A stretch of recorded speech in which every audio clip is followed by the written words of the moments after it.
Hi everyone, আমি পূজা। নতুন একটি ব্লগে তোমাদের সবাইকে ওয়েলকাম। আশা করি সবাই খুব ভালো আছো, সুস্থ আছো, আমিও ভালো আছি। আর আজকে একটা ফ্যামিলি ব্লগ তোমাদের সঙ্গে শেয়ার করব।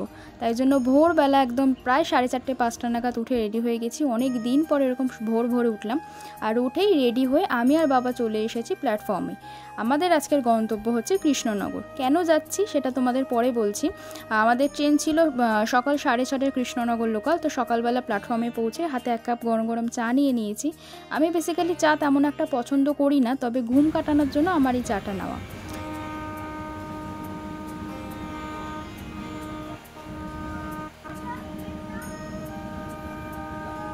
ও হ্যাঁ, কেন যাচ্ছি সেটাই তো তোমাদের বলা হলো না। কৃষ্ণনগরে আমার মামার বাড়ি, আর সেখানে প্রতি বছর বৈশাখ মাসের পূর্ণিমায় বাৎসরিক রাধা গোবিন্দের পুজো হয়।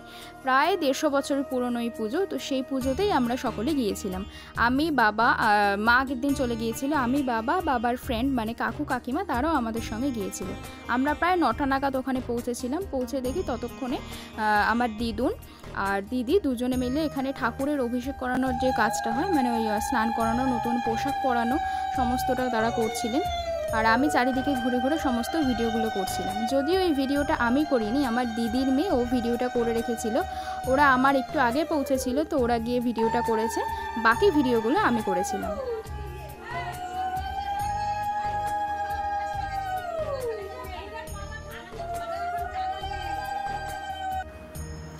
ফাইনালি আমি এসে কিন্তু রেডি হয়ে গেছি, স্নান ফান করে এখন ফ্রেশন আপ হয়ে গেছি। এবার নিচে যাব।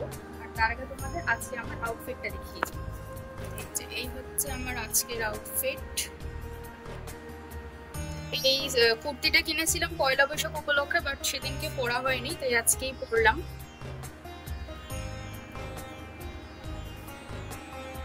তো রেডি হয়ে গেছি আমি, এবার চলো নিচে যাবো।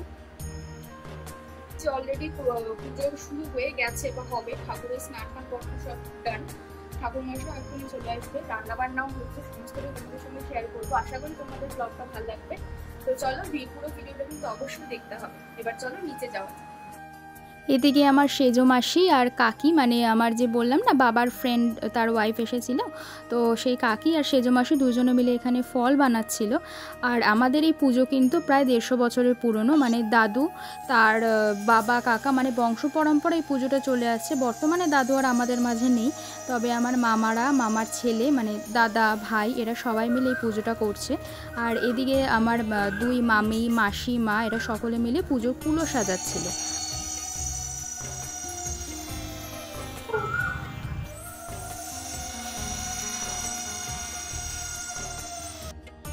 আর এদিকে যে এত মিষ্টির প্যাকেট দেখছো, এগুলো হচ্ছে সকলের নামে নামে নাম গোত্র দিয়ে যে পুজো করা হয়, তো সেই পুজোর জন্যই পাড়ার লোকজন, তারপর আত্মীয় স্বজন যারা যারা এসেছেন সকলে মিলে এখানে নাম গোত্র দিয়ে এখানে পুজো দিয়ে গেছেন, প্রণামী দিয়ে।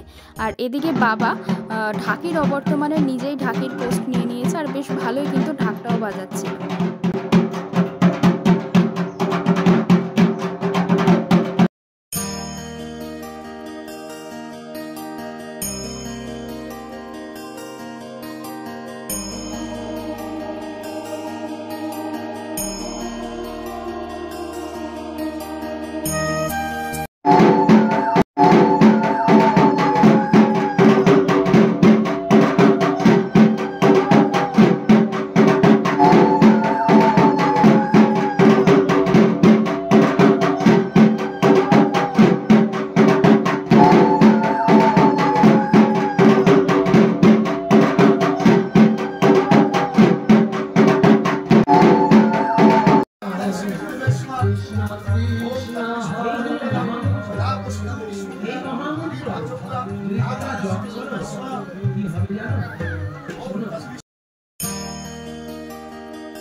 তো পুজো শেষ হতে হতে প্রায় 3টে সাড়ে 3টে বেজে গিয়েছিল। তারপরে খাওয়া দাওয়া করে আমরা রেস্ট নিচ্ছিলাম।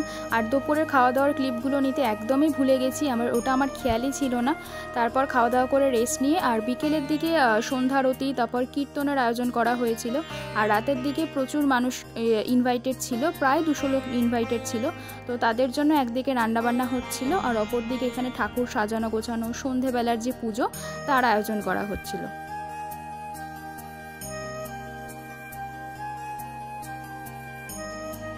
আর এদিকে দেখো আমাদের ফ্যামিলির সবাই, মানে যত মহিলা পুরুষ যত যারা ছিল সকলে মিলে সেদিনকে আমরা তিলক পরেছিলাম, ইভেন আমিও পরেছিলাম।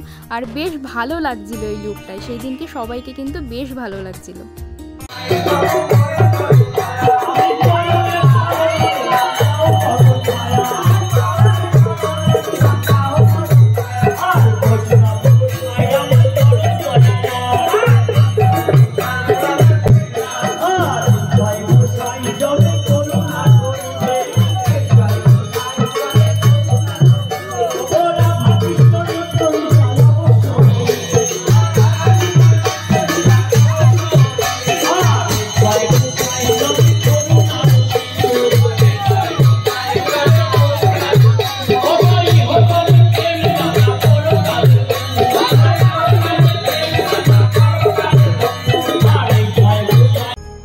কীর্তন শেষ হয়েছিল প্রায় 11টা নাগাদ। তো তারপরে খাওয়া দাওয়া করা হয়েছিল। আর রাতের খাবারের মেনু ছিল খিচুড়ি, লাবড়ার তরকারি, আলুর দম, পনির আর পায়েস ছিল। বাইরের দিকে দাদা, মামা, মেশো, ভাই এরা সকলে মিলে খাবার সার্ভ করছিল। আর ভেতরে আমি আর এই রিম্পাদি, মানে যেই দিদিটাকে এখন তোমরা দেখতে পাচ্ছ, আমরা দুজনে মিলে ভেতর দিকে খাবারগুলো তুলে তুলে দিচ্ছিলাম সব পটগুলোতে। আর বাইরে একসাথে তোমরা বিশ্বাস করবে না, বাইরে প্রায় 150 থেকে 160 জন মানুষ পুরো একটা ব্যাচে বসে খাওয়া দাওয়া করেছে। আসলে ওই সব দিকে একটু গ্রামের দিকের বাড়িগুলোতে অনেকটা এরিয়া থাকে যেহেতু, তো পুরো উঠোন জুড়ে ওখানে খাবার ব্যবস্থা করা হয়েছিল আর সকলে মিলে একসাথে খাওয়া দাওয়া করেছিল। এত ভালো লাগছিল দেখতে, পুরোটা ঘুরে ঘুরে আমি ভিডিও করেছিলাম। আর এদের খাওয়া দাওয়া শেষ হয়ে যাওয়ার পরে তারপরে আমরা খাওয়া দাওয়া করেছিলাম।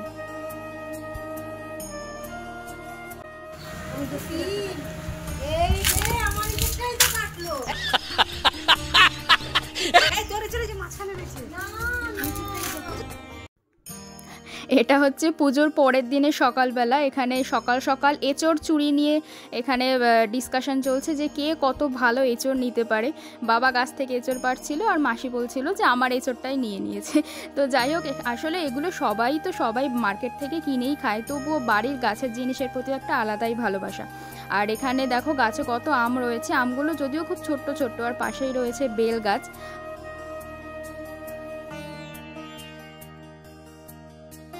আসলে পুরো বাড়িতে এত গাছ রয়েছে না, আম, বেল, এঁচোড়, তারপরে আরও অনেক গাছ রয়েছে। যদিও এখন অনেক গাছ বাড়িঘরের জন্য কেটেও দেওয়া হয়েছে, তাও পুরো বাড়িতে এত গাছ রয়েছে। এই কারণে এত গরমের মধ্যেও বাড়িতে কিন্তু কোনো অসুবিধা হয়নি থাকতে। এত লোকজন ছিল, সকলে ছিল, তারপরেও কোনো অসুবিধাই হয়নি থাকতে। পুরো বাড়িতে ছায়া ছিল। আর মা এখানে বেছে বেছে একটা এঁচোড়, বড় সাইজের এঁচোড় পেয়েছে, সেটাই নিয়ে এসছে।